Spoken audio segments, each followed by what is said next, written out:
announced last week that Mack Rhoades, athletic director of Baylor, is not only stepping down as athletic director, but also as the college football playoff chairman as well. And this is really going to rock Waco for a number of different reasons. And, you know, Baylor was in a really great spot coming into the season. They won 8 games last year. They had Sawyer Robinson, who absolutely went off last year. Also, Bryson Washington, too. Both guys were ranked among the top guys in the Big 12 last season. So for them to not be able to translate that success from last year into this year has definitely kind of been a little bit of a disappointment because at the moment they're sitting at 5-5. They're coming off a really tough loss versus Utah. They finish out the year versus two teams that have overexceeded expectations this year in Arizona and Houston. And if Baylor does finish with another losing season, this will be the fourth time out of the past 6 seasons under Dave Aranda. And it leaves Baylor kind of in this limbo, right? Because Mack Rhoades has been a consistent presence in Baylor ever since the turbulent situation with Art Briles and the assault scandal and all that stuff. For him to be able to hire Matt Rhule, get Baylor into a legitimate space where they're well respected and things were kind of going in the right direction, to now fast forward to Dave Aranda. And don't get me wrong, by the way, Dave Aranda has had some highs as Baylor head coach. And even before that, he was the defensive coordinator at LSU during that championship run. Baylor won the Big 12 back in 2021 when they finished 12-2 and beat Oklahoma State, and what in my memory one of the best Big 12 championship games that I've definitely seen in a long time. But it definitely puts Baylor in a compromising situation, right? Because I think all reports have kind of shown, at least from what I've heard, you can comment down below if you disagree with this, but Dave Aranda is well liked within the circles of Baylor, and him and Mack Rhoades have a really strong relationship in general. So for them to not be able to kind of put that together too, it's definitely something to kind of keep your eyes on, because Baylor, they've invested a lot in NIL and through the transfer portal over the past couple seasons. And I totally understand that Baylor was a little bit slow on that end. And it's worth mentioning too that after that Big 12 championship, they extended Aranda's contract until 2029. Not that I don't think that's necessarily going to stop Baylor from necessarily firing Dave Aranda, but there were so many expectations going into this season, right? Because it was Jake Spavital's second season as offensive coordinator. And he's had so many different stops, and that spread offense is so much fun to watch. And Sawyer Robinson is one of the more established quarterbacks in the Big 12. And just things haven't been clicking in general. I think there are a couple of different things that you can kind of point your finger at. I would say injuries, for the most part, have definitely been a big issue.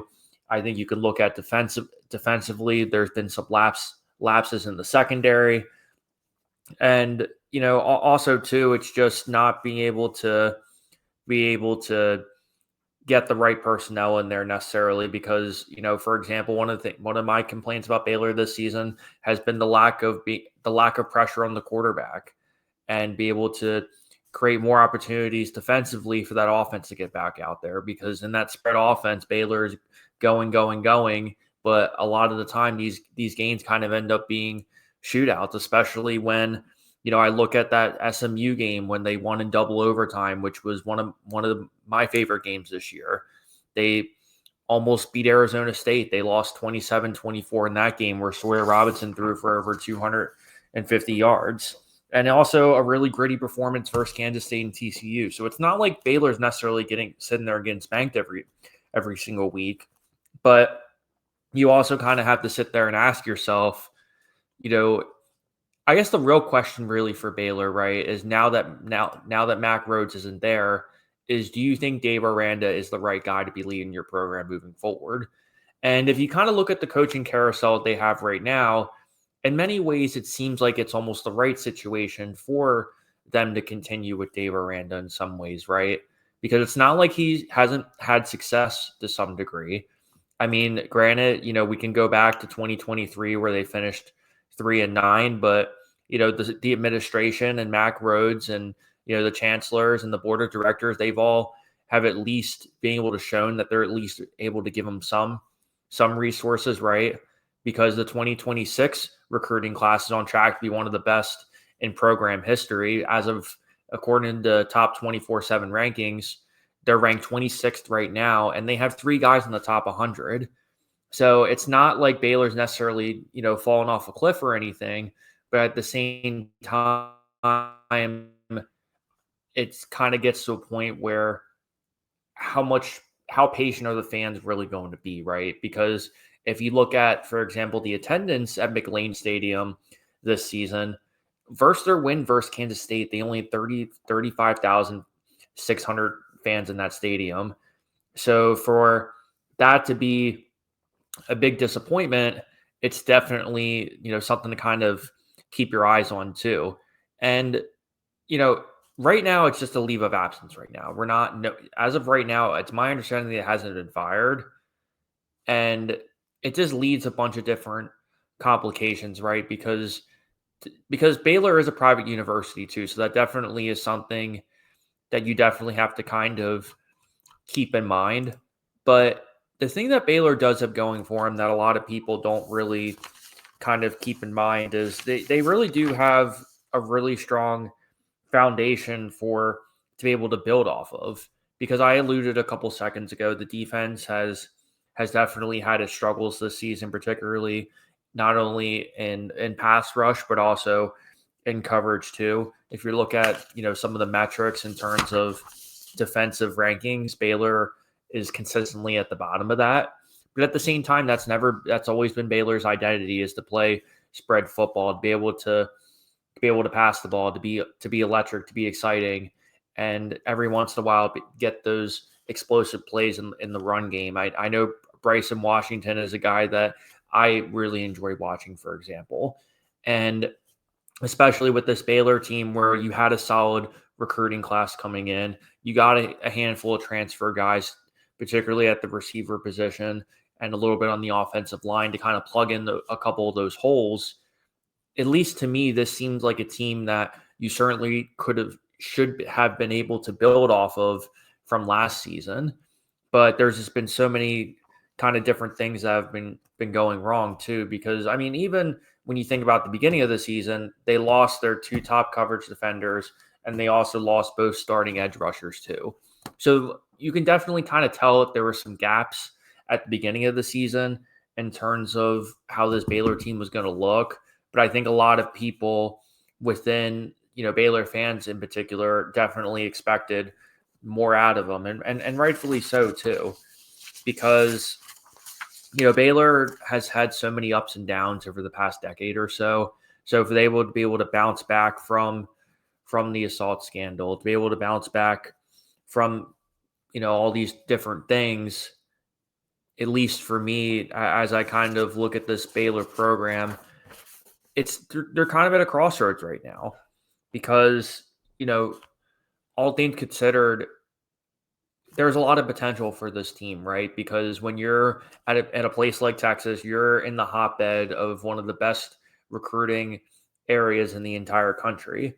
And for the most part, they've been fairly competitive too. I mean, for example, Sawyer Robinson threw for 419 yards against Auburn week 1 versus an Auburn team that I think is one of the top 10 defensive teams in the entire country. The SMU game that I alluded to a couple seconds ago. Sawyer Robinson threw for 440 yards in that game. And obviously it's gone a little bit downhill since then. His lowest game was versus number 21 Cincinnati, when they were on the road versus that game. And he really struggled in that game. He threw for 137 yards and had a couple interceptions.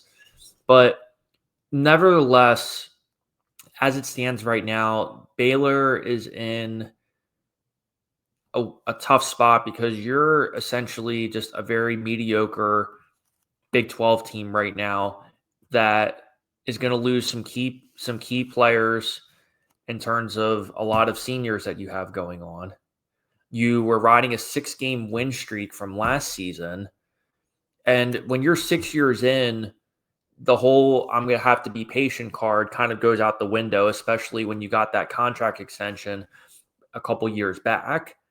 So for Mack Rhoades to take this leave of absence, and for now Mack Rhoades to be under investigation a second time now, it definitely kind of puts things in full circle now, right? Because the allegation was a shoving match between him and tight end Michael Trigg, which apparently occurred back in September. But you know, Baylor is a team right now that could be in a big state of transition right now. And the thing is I think kind of, especially in the past couple weeks, Dave Aranda has been especially big on big on the hot seat. I mean, I think after the win, the Mack Rhoades situation definitely kind of puts things in perspective now too. Because if he were to get fired, he would be the 10th head coach, the 10th Power 4 head coach to get fired in 2025. And in many ways, Mack Rhoades and Dave Aranda, their legacies, so to speak, are kind of tied together too. But at the moment, Baylor has given Dave Aranda the resources needed. He has hired a pretty solid staff pretty consistently, and he has shown success. And with how busy this carousel has been, maybe it seems best that they are a little bit more patient with Dave Aranda. But let me know what you know. Let me know what you think in the comments, though.